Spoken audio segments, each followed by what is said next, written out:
Live from Walk-On's Bistro and Bar, voted #1 sports bar in America. Here is your host, Andy Everett. Good evening, everyone. Welcome to the Frank Wilson Radio Show. UTSA coming off its second straight win. They beat UTEP after beating Texas State the week before, and we get ready for Rice this week. And Frank Wilson joins us tonight. How are you doing tonight? Doing well. Big week of practice. It's always good to come after a win and get the guys out there and teach them a few things on Sunday and then get preparation for the next week after you've come off with a big W. Certainly is to go into a prep week after your first conference win, preparing to get on the road for your second conference game against yet another conference rival in Rice that we've gone back and forth with for many years and have had our edge the last 3 to 4 years and feel good about it. But will require us to play very well against a quality team. All right, let's recap the game against UTEP a little bit. The defense was phenomenal. 9 tackles for a loss. Just a lot of things that went really well for UTSA defensively on Saturday. Yeah, a season low, best if you will. 6 missed tackles on the day, and when you look at where we've gone from week 1 to this point, where we're in a 20-plus missed tackle range, this game to only miss 6 tackles, a defensive unit that had several sacks, that had countless hurries on a quarterback, that created a turnover, is everything that we desire for our defense, and I think right now we're playing UTSA style of football. Well, one guy that always seems to make plays for you is Clayton Johnson.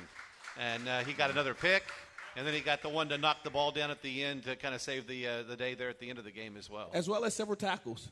He was in on several tackles, bubble screens, things that would normally hit quick and get yards after a catch. He nullified it by being Johnny on the spot, if you will. Playing the ball very well, just really understanding what offenses are trying to do to us. He's playing his best football right now.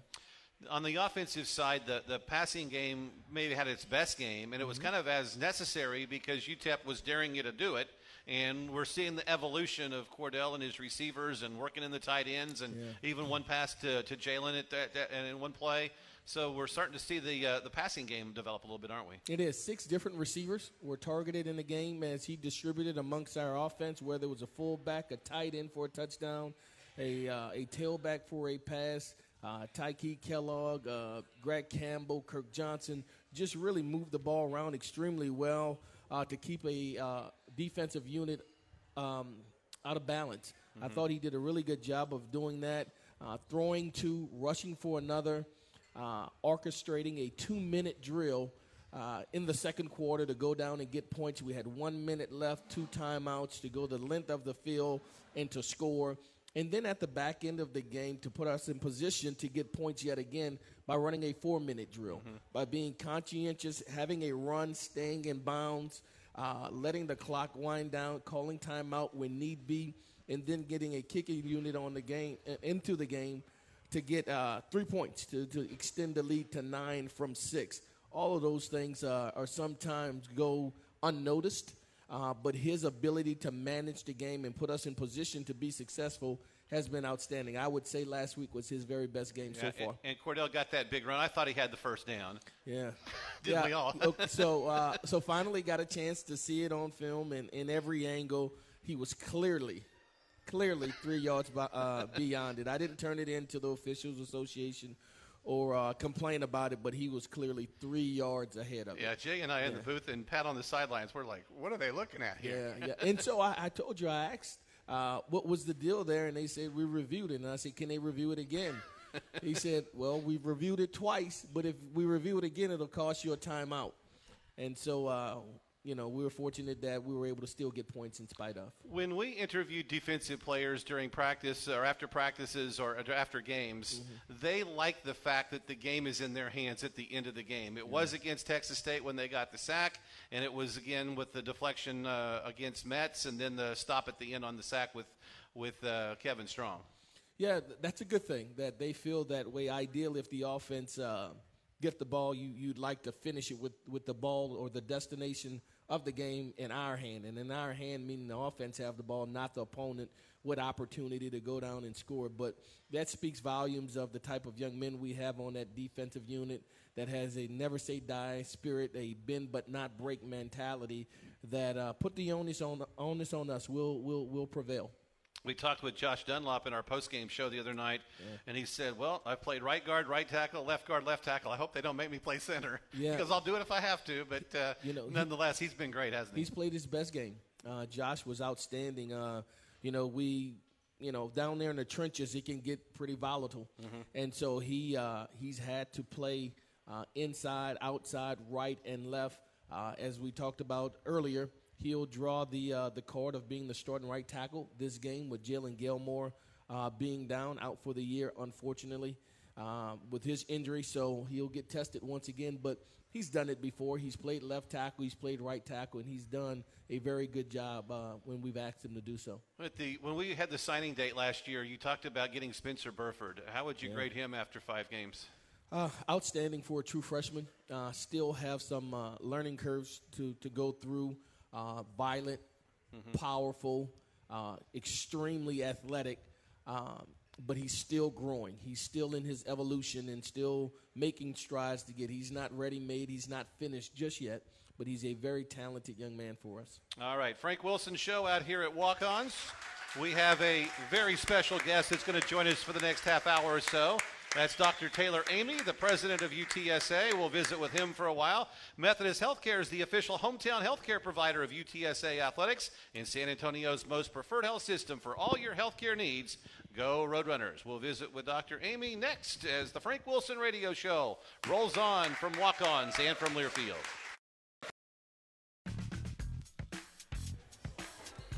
We are back out here at Walk-Ons as the Frank Wilson Radio Show continues. Bud Light is an official sponsor of UTSA Athletics, reminding you to enjoy responsibly.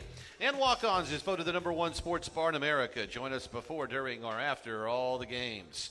Joining us right now on the show is the president of UTSA, Dr. Taylor Eighmy. Welcome to the program. How are you tonight? Andy, it's always good to be on a broadcast with you. It's great to be here. Frank, thanks for the invite. And I just want to give a shout-out to Makai, your grandson. I was hoping, some of you may have seen on social media that my grandnephew, Elliot, was with us this weekend, and he was at the game. He was running around the field, crawling. Actually, he doesn't run yet. And I was kind of intrigued about the idea of Makai and Elliot. They're going to be cornerbacks at some point. They're both ball hawks. They love the ball. They want the ball. And I was thinking we could run some coverages with them, I'm for both of them crawling around and doing something down on the AstroTurf there. So, yes, Makai, hi. Hi there. How old is he now? He's 1. He just made 1. Awesome. Yeah. Well, Frank, I want to start with you. It is unbelievable when you have the support of a staff, an athletic director, but when it goes all the way up to the president's office, and Dr. Amy's been with us for the couple of road trips, to have the support that we have with him for football and all the other sports, that makes your job so much easier, doesn't it? It does. When the leadership of our university, of our program, starts at the very top with our president and resonates to our athletic director and then to our head coaches in our sport, me specifically, it just resonates throughout the entire program. And when our student athletes see that type of support from top to bottom, when our fans see that, when our alumni base see that, it bodes well for us as a whole. Where'd your love of sports start? Not quite at Makai's age or Elliot's age, but I don't know. My dad was a very big fan of I grew up in New Haven, Connecticut, which is kind of on the DMZ between New York and Boston, and I was a New York Giants fan initially, but a Red Sox and Bruins and Celtics fan. And my dad played sports in high school and college and played semi-professional hockey in his spare time when he was an engineer. And I grew up playing sports. I played sports in college. I was a lacrosse and rugby player.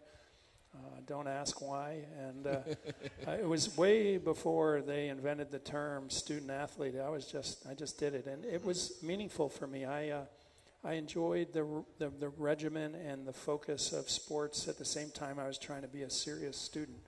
So I appreciated it from the beginning. I've always followed sports. I get in trouble with everybody here because I'm still a Pats fan and a Celtic. The Bruins are on the tube right now, if you haven't noticed. But sports are great, and I think it's a good thing to celebrate, especially here in Texas and especially in San Antonio. When you introduced Lisa Campos about a little bit more than a year ago, a little less than a year ago, you talked about the athletics being the front porch to the university, and that you can recruit students who are students first because of an athletic department. Yeah, and I'm going to turn to my good friend Red McCombs for some accolades about this, because I think I've told this story 17,000 times, that on my first day on the job, I popped over to see Red, and we were chatting about things, and Red said, Taylor, this is what I think about sports and UTSA and sports and universities. And I agreed with him completely. I had spent time at the University of New Hampshire, which is a tiny little operation in Division I AA, and then spent a lot of time at Texas Tech, and then a lot of time at Tennessee. And I had seen the power of athletic programs generating a lot of interest in the university and where the university is going. And I saw increased applications coming into the institution. I saw increased annual giving coming into the institution. And truth of the matter is, and you all know it because you believe it too, a heart and soul of an institution is the passion of the people that loves the institution. And all of you love the institution for many reasons, but also because of what we do on the playing field when we have our contests or our games or whatever we're doing. And the fact that you're here tonight is a great example of that. And so why not turn that passion into an advocacy for where we're taking the entire university? That's my motto. Yeah. Front door is a good way to do it. And Lisa's standing at the front door welcoming folks, and Frank is standing at the front door welcoming folks, and the dulcet tones of Andy's voice welcome them when they come in the front door. Awesome. I like all of that. Yeah. Frank, I mentioned this to you when we got back from Kansas State, to have him with us on the trip, to have him greeting all the players, the boosters, and that were on the trip with us, the staff. That really makes you all feel good, doesn't it? His support has been unwavering. Doc, you weren't here. I shared this at 2-3 radio shows ago about we were at Kansas State? At Kansas State in pregame or the day before the game on the plane, to be quite frank. We were sitting down, and I went and sat next to Doc, and he and I visited for a little while, and he was intrigued about the game. And so one of our young coaches was going in the back, and I guess I don't know how he got the I stole it. The scouting report, the tips, reminders, the tests to Dr. Eighmy. And so he texted me just like, Coach, you wouldn't believe it. Dr. Eighmy has a scouting report. I said, what did he say? And he said he loved our calls, bonsai and cowboy, all the unique cowboy names. Up, right, left, on, two, whatever it is. All the unique names that describe a style of play. And to top it off, Andy, this is how you really know a man's worth. All right, when we got to the hotel, the schematics was one thing, but much like his endeavors in fundraising efforts and what he does best, he wanted to be involved in our recruiting. So he had a recruiting hit sheet would list all of the scores of all of the prospects and their performances and all those things. And he comes up to me later in the day and he goes, man, that kid had quite a game. He rushed for this. He threw for this. It was really good to see those things. And it just speaks to his sincerity that even at an opportunity where he could be taking care of the business at hand, which he was in viewing facilities and resources, that he wanted to know about his team, our team. Has he asked to call any plays yet? He has not. She has. Can you come up with some unique name to call something? You want to play that? You want a defense or an offense? He's a defensive guy. I'm a defensive guy. He's a defensive guy. Yeah. So back the quarterback. Which play would you like? Well, here's what I'm gonna make this observation instead, because I don't want to express to everybody how little I know about football, but one of the things that I was really impressed about over the season so far is this, that I've noticed that the defense has been gelling, and the coverage on deep plays, how our safeties and our cornerbacks are covering the opposing team's deep threats on those long balls. We were getting burned a little bit in the beginning of the season, and that's rallied a lot, and it says a lot about this, and I'm going to give Coach a big shout-out about it. Being a coach of a major football program like this is a very complex job, and it involves immense passion and time, but you're never going to be a great coach if you don't adopt this notion of how you mentor and educate young people and our players, our young men. And Coach does way more than just X's and O's and passion and energy on game day and the like. It's all about preparing our young men for the future, because they're not all going to go to the NFL. And what they learn here and how they learn to be human beings and participate in society, and they go out and get jobs, all those things are just as important at the end of the day. And that's a big feature of how Coach coaches, and I respect that immensely. Dr. Taylor Eighmy with us out here at Walk-Ons tonight. Absolutely. We'll talk more with him coming up in the next couple of segments. Wendy's uses fresh beef on every hamburger every day. Try it for yourself on a Dave's Double and taste the difference fresh beef makes. Fresh beef is available in the contiguous U.S., Alaska, and Canada. More with Dr. Eighmy, more with Frank Wilson as the Frank Wilson Radio Show rolls on from Learfield.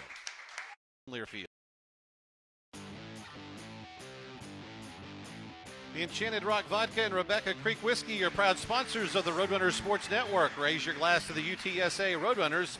Always drink responsibly. And whether you're moving, remodeling, or just cleaning out some space at home, Life Storage helps make it easy. Call 844-LIFE-STORE or go online to lifestorage.com. Life Storage, it's your life. Store it with care. Dr. Taylor Eighmy joining Frank Wilson and me this evening out here at Walk-Ons. We're glad you're with us wherever you may be around the Roadrunners Sports Network tonight. And Dr. Eighmy, a few weeks ago, you announced plans for the Center of Academic Excellence for the athletic department. Tell us about that vision and what we can expect from that down the road. Yeah, and I don't want to steal Lisa's thunder here, because have you chatted about this yet, Lisa? Talked about it a little bit. Okay, I'm gonna give my version of it, because this is going to take a whole village, a whole team of folks working to see this through. But here's my perspective. I hang out with the other presidents of the institutions in Conference USA, and I'm brutal in how I ask them questions. They're sick of me now, and here comes the guy with the questions. And I ask them about their facilities, and I'm going to just be really frank. We probably have the facilities that need the most attention in Conference USA, and I'm saying that very gently and politely. And I marvel at what all of our coaches do about recruiting kids to come here when our facilities are in need of such love and attention. And I was pretty quick to rise to the occasion around this idea. You all know we have a Roadrunner Foundation that's very passionate about the athletics and the athletics enterprise at UTSA. And hi, Makai. And our student athletes, and they were very keen when I first arrived to talk about this, and I'm glad that Lisa's here and she's assembled her leadership team in athletics, and I now have a little bit of time to turn my attention to this. But we're going to be fundraising like crazy to build about 110,000 square foot facility on campus that's going to have its own enclosed football practice facility, and then in an adjacent field that's probably going to have a little bit of grass on it, and it may have a few more things, a few more bells and whistles on it. But this what I call the Roadrunner Athletic Center of Excellence, RACE. Did we give it that acronym yet? We did? Good. All right. So this concept of doing this is really, really critical, because it's going to obviously benefit the football program in a big way. But having just visited the one at K-State up in Manhattan, Kansas, which was designed and built by Populous, the same athletics architectural and programming design firm that we are using, the Roadrunner Foundation is using, we're intending to build this 100,000 square foot facility with all the attachments on it. And it's going to be, it's going to have all the things that you need to have in it: a weight room, a sports therapy, sports rehab room, a kinesiology component. It's going to have places for student athletes to eat and congregate. It's going to have locker rooms. It's going to training facilities, all that stuff that you need to have student athletes that perform at the highest level. And it's also going to have academic program space so that we can continue to support the academic component of a student-athlete's time with us. And we need this facility desperately, and it's going to benefit football, but it will also benefit the athletics department and the other intercollegiate sports that we have on campus. And it's time to do this, and we're going to need your help, and we're going to get going on this in a big way very soon. You'll be hearing some more news about it. And I'm going to need every one of you to stand up and be counted as we move forward with this, because it's going to take all of us to help raise the funds to build this facility. We're getting there. We'll be sharing some good news shortly, but we have work to do, no doubt. Frank, from your standpoint as a coach, what does this mean for you? Well, when you look at here's our greatest strength right now. We have a top-tier university that's second to none in so many aspects, whether we're talking about cybersecurity, whether we're talking about business, engineering, our main campus, our downtown campus, which is now BA main campus. We almost have two main campuses. Mm-hmm. Is that fair to say, Doc? Two main campuses. And from that aspect, that's something that we can sell to student athletes. We can sell our great city, all of those things. The one thing that we haven't been able to boast is that of facilities when it comes to our sports. And so to have a president, to have an athletic director, to have a university, a community that says our student athletes deserve the full measure of success. Our student athletes deserve a quality college experience on campus as well, just like everyone else on campus. And to conscientiously, deliberately go forward with this with no hesitation is so gratifying, so rewarding to have this happen for us. It's a wonderful plan that's taking place for the best interest of our students, athletes at UTSA. Actually, I should share that Frank texts me like every morning. He's like, where are the drawings? I need the drawings. Need some pictures here. Show me the drawings. There are two really important components to this that I didn't really explain, but I'd like to share with all of you and our Roadrunner Nation listening right now. One of them is that we need to get going on this. Time waits for no one, and so we're going to be launching the Athletics Capital Campaign ahead of our primary university campaign. We're going to get going later this year with our Athletics Capital Campaign. We'll formally launch it, and we're going to be talking a lot about that.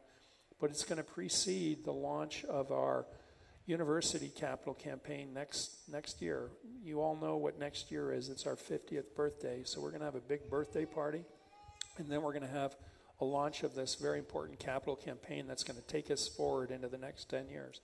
So that's one part that's important to share. The other part is this.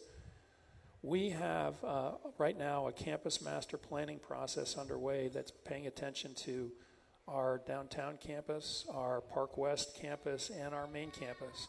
And that process is a year-long process, and it's a very thoughtful process. And what's nice to see at my level has been the work that's happening between the master planning consulting firm, Page, that's working with the entire university on where we're going, and the work that Populous has been doing for the Roadrunner Foundation around this specific facility. So Page is actually looking at all the other needs for athletics and everything else that we need to worry about for the university, academics, research buildings, parking, how mobility on campus, dorms, things like that. So our master planning process for the entire campus is underway.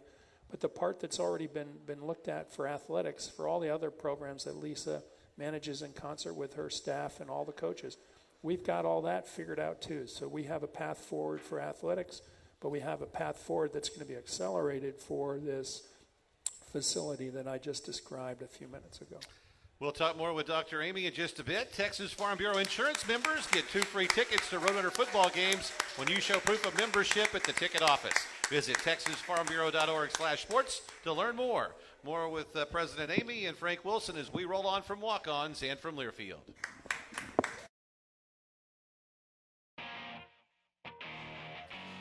Kickapoo Lucky Eagle Casino Hotel invites you to come and play. Located in Eagle Pass, Texas, you're just a short drive away. Visit LuckyEagleTexas.com for more. Dr. Taylor Eimy, UTSA president, joining us out here tonight on the Frank Wilson Radio Show. And you guys will be headed to Rice this weekend. I know you're looking forward to that. We usually outdraw Rice, by the way. When we certainly outdo them in the tailgate area, and then usually we're pretty well represented in the stands, aren't we? Well, I'm going to give Rice a shout out. They're a wonderful institution, and I'm going to talk about it this way. And you got to understand, I'm an engineer and scientist, so you can call me a geek, whatever you want to call me. But what I loved last year when we were there for the men's basketball game, I forget, maybe the last game of the season, and you go inside their facility there, and instead of having All-Americans, they just have their Nobel laureates and their National Academy members, their jersey equivalent for. And you have to understand, for a small university like that to have that number of quality of faculty is just unbelievable. On a per capita basis, they crush Harvard and then the University of Chicago and Stanford and Berkeley. So they're a great institution, and they're a competitor of ours, and we have a rivalry, and there's a big deal in Houston, and we're going to have a big alumni event this Saturday in Houston before the game. We're looking forward to it. We're marshaling everybody to go. And it's going to be important to be there and to support the runners. And I think, as Frank was telling me just now, I think that they're having Military Appreciation Day, so they're going to maybe have, Andy, a little bit more folks on here than we're used to. But what I'd like to do is show up en masse, have everybody there, have everybody cheering loudly, and we walk out of there with a win, because the rest of the schedule is, we got a lot of work to do with the rest of the schedule, Frank. Certainly do. Yeah. Let's talk about Defend the Dome. That's been the theme all year long, hasn't it? Yeah. And I want to give a big shout out to Lisa and her crew. And I also want to give a big shout out to the city. And if you realized how many different military organizations the university worked with and the city worked with and the mayor's office to realize that. The fact that we got, 42,700 people there, the second largest attended home game ever, speaks to the capacity that we have to generate interest to come to our games. And I'm going to just put it out this way. I'll turn to my friend Red McCombs again. When I met with Red that first day on the job, he said to me, I'm going to try and imitate him a little bit here. Taylor, we got to fill the dome. And I said, Red, you're right. And I asked Lisa to pay attention to this, and she and her staff did. And the fact that we could deliver 42,000 fans there and all those paying tickets, which are an important part of this too, the fact that we could have 42,000 fans there for that game speaks to the potential we could do that, Lisa, every game. And so how do we get there? Part of it involves Frank and the team doing their thing and generating that interest. Part of it involves our working with the city very closely and with the community very closely. And you know what? We are on a maturation curve here. Look at where, there was a big, the best attended home game was the original first game of the inaugural season. There was a lot of interest. What we need to do now is continue to mature as a university and as an athletic operations and as a team that's only, 8 years old? Right. If we continue to grow and generate interest, I think we have the potential to fill the dome every home game. We just have to work hard at it, and we're going to do that. Well, I know I have a good time being in the booth calling the games. I know a lot of fans that go to games, and they can't wait for the next game, and that's just trying to get more and more people to be involved, because being at college football games is fun. We're such a big city that are spoiled by the San Antonio Spurs, and we're the next big thing in this city when it comes to athletics, in my humble opinion. I agree with you. And so what has happened is we started off real high, and somewhere in between it kind of leveled off, and we peak at times highs and lows. But there's an expectation. And right now we're still the leader in Conference USA in attendance. And so we do a really good job. I had an opportunity to work in this conference when I was at Southern Miss, and several other coaches that have coached in the WAC, et cetera. And we do a great job. Our fans that are there are enthused, they're excited, they're loud, and it's everything that you could ever desire in a game day atmosphere, including the spirit walk, our rowdy rush. We have some traditions that continue to evolve and take shape that's going to get us there, and we'll get there, Andy, right on time. You know, Andy, I want to put this out as a notion, and just like I treat my fellow presidents in Conference USA to lots of questions, those of you that know me know that I walk around and say hi to everybody.